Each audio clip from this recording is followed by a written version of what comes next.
Hi, it's Laura from Thrive Sustainability. For those of you who don't know what Thrive Sustainability is all about, we grow and sell seeds here in Western Australia, seeds for the home gardeners. So about 2 months ago, we moved to a new property. We're now situated about an hour and a half north of Perth in the wheat belt. Our new property here, it's lovely. It's got quite a few varying terrains and soil types. Up at the top of the block, we've got it's quite poor sand, but there's also a block of really lovely Banksia woodland, which we won't obviously really be touching. And then we've got the house here, and then the best soils are actually further down the hill. We've got some nice sandy loam soils down there, and we will be utilising that area for growing some crops for seed. But today I actually just wanted to show you around an area here that's right next to the house that I'm going to be calling my kitchen garden. It's not quite a kitchen garden yet, but this is what our plan for it is in the future. So let's have a walk around. So it's obviously an area that's very close to the house. The back door is just there. So the aim here is to be growing food, not just for the seed, but also food that we're going to be utilising in the house. So when you're growing food for yourself, you really want to situate your food gardens as close as possible to the house. That way you can be halfway through cooking dinner and it's not going to be a big deal to run out and grab some ingredients fresh from your garden. Even though the best soils are down the hill, I can't see myself running down the hill, a few hundred meters down the hill and back, halfway through dinner. So it's really going to be nice to have some garden beds out here. So normally I'm a big fan of just growing straight in the ground. It's obviously the most cost-effective way of growing. But here we've actually put in some raised beds. And the main reason for that is actually because I've spotted some couch grass here. And couch grass is quite invasive, and especially in an area where you're going to have beds that are watered regularly growing vegetables, the couch grass can become quite a problem. In our old property in Chittering, we had some beds that had couch grass growing into them, and it was very time consuming trying to keep the couch grass out of the garden beds. And I really want to learn all the things, take all those things from our old property at Chittering and learn from them and try and make our gardens here as easy to manage as possible, because time is always a factor when you're running a business, you have a family and you're trying to grow a lot of your own food. Things can get a bit tricky with time. So here we've actually started filling these beds. Now another thing, sometimes I say to people to avoid raised beds, it can be quite costly to fill if you're going to go and buy ready-made soil. If you're going to go and buy ready-made soil to fill up all these beds, it's going to cost quite a few $100s. So we've actually started to use a method called hugelkultur. Over in that direction over there, we had a big pile of wood that was, we've got a horse wandering in the background now. We had a big pile of wood that was kind of partially decaying, and it was actually going to be quite a fire risk for next summer if we were going to leave it there. So it's a shame just to burn it on bonfires, of course. We can utilise some in the house for heating, but another great use for that wood is actually to put it back in the soil. So this is what we've done here. We've actually, on the bottom layer of these beds, you can dig down, we can see, we've actually started laying wood. And then we're going to layer other organic ingredients. But I'm actually going to make a whole separate video about these hugelkultur or lasagna beds, if you might like to call them that. It's a really great method. So I'm going to make another video once we've completed these beds, really going into way more detail about how to make a hugelkultur bed. So yeah, today, like I said, I just wanted to give you a little tour, and it would be a nice reference for us to look back on, hopefully in years to come when this area looks really different.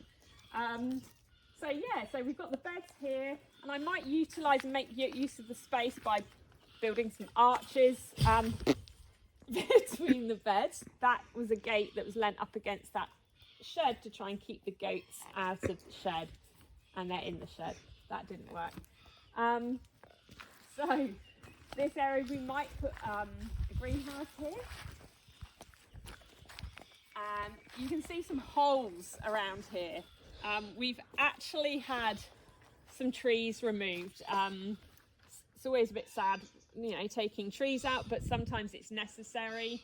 We had some big eucalyptus that were growing up through the power lines here, and they had been cut in the past and cut back, but the stumps were left, so they just obviously reshoot from the stump. So with eucalyptus, if you cut the tree, leave the stump there, usually they're just going to grow back.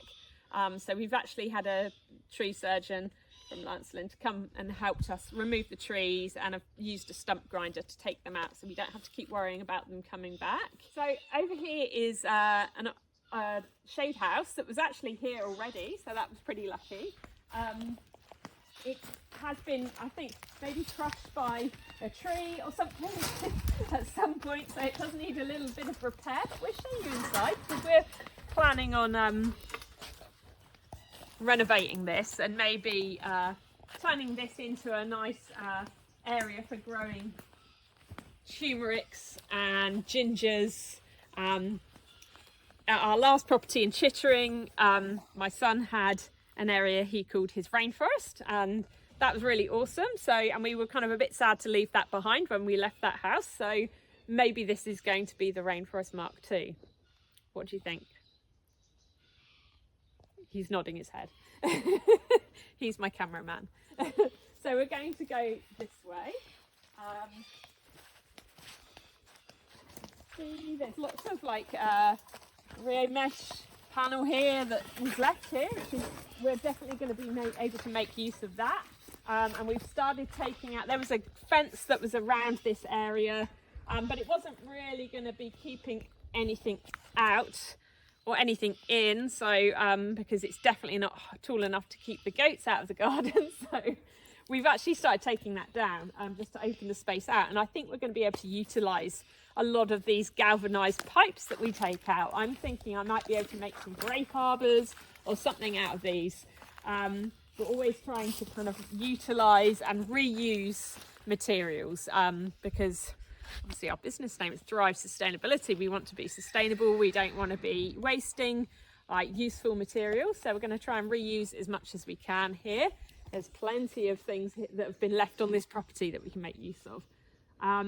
So over in this area over here, where this trampoline has started to be built, we're actually planning on growing a few stone fruit trees.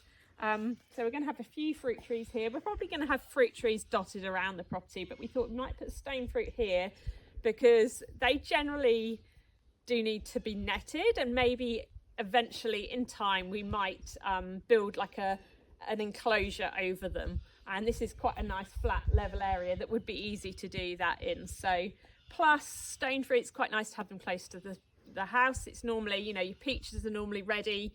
Peaches, plums are ready in the summer when it's hot. I don't really want to be hiking right down the hill, you know, taking a 10-15 minute walk to grab a peach for lunch. So we thought we'd put it here nice and close to the house.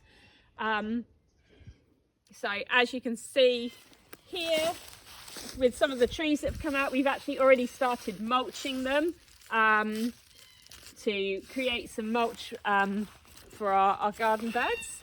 So this way we are going to come over here. This little blue shed here is going to be our garden shed. So we can store our tools in there and things, but it's also a portion of it has been sectioned off for a bunny shed. And you can see they have, can you see around the corner? Oh, they're all coming to say hello. They think they have something for us. Okay, so we've actually, they've got a little porthole they can get into the shed, so they can go in and out. So yeah, this shed actually started its life over there. Right over there on the other side of the garden. But we had some plumbing issues in the house, and we had to find and locate our septic tanks, and unfortunately we finally found them, and they were right underneath the shed, so that needed to be moved. So yeah, So that was a bit of a mission. We've moved the shed. But anyway, I like it here. It's good. And it's kind of in a nice shady spot for the rabbits. So we're going to walk this way now.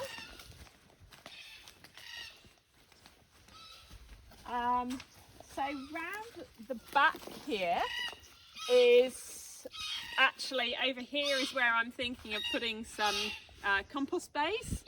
So when you're thinking about planning your new garden, I think everyone should be thinking about where they could be doing some composting, because compost is really the key to healthy soil. Now, so obviously your compost bays, they want to be close enough to the garden that when you get your garden waste and you've pulled out some old crops, you can take it to the compost heap. You don't want it to be too far away, but at the same time you don't want it right close to the house, because sometimes it can attract like mice or rats. And also one thing you want to be thinking of, especially here in Western Australia where it gets really hot in the summer, it's really hot and dry, is you want to keep it in an area that is quite shady. So this area around here is actually going to be quite shady and cool because of the trees here. Plus it's got good access. So if we want to bring the tractor in here and get a scoop of compost out, we can. And it's close to the rabbits that will be producing manure that will go on the compost, and the horses' paddocks are there as well. So we'll probably be like scraping up, manure or hay out of there and putting it on the compost. So that's a really good spot for it there. It's kind of out the way, but still central to everything. So we'll walk back this way. So I'm hoping in the coming months and years this view is going to change and grow. We're going to have trees in here, hopefully have some vegetables. But Rome wasn't built in a day, so we are just taking one day at a time at the moment. So anyway, I hope you enjoyed that little tour, and do tune back in because I will be posting a video about the hugelkultur beds fairly soon. Please like and subscribe, and you will be hearing more from me at Thrive Sustainability soon. Thank you.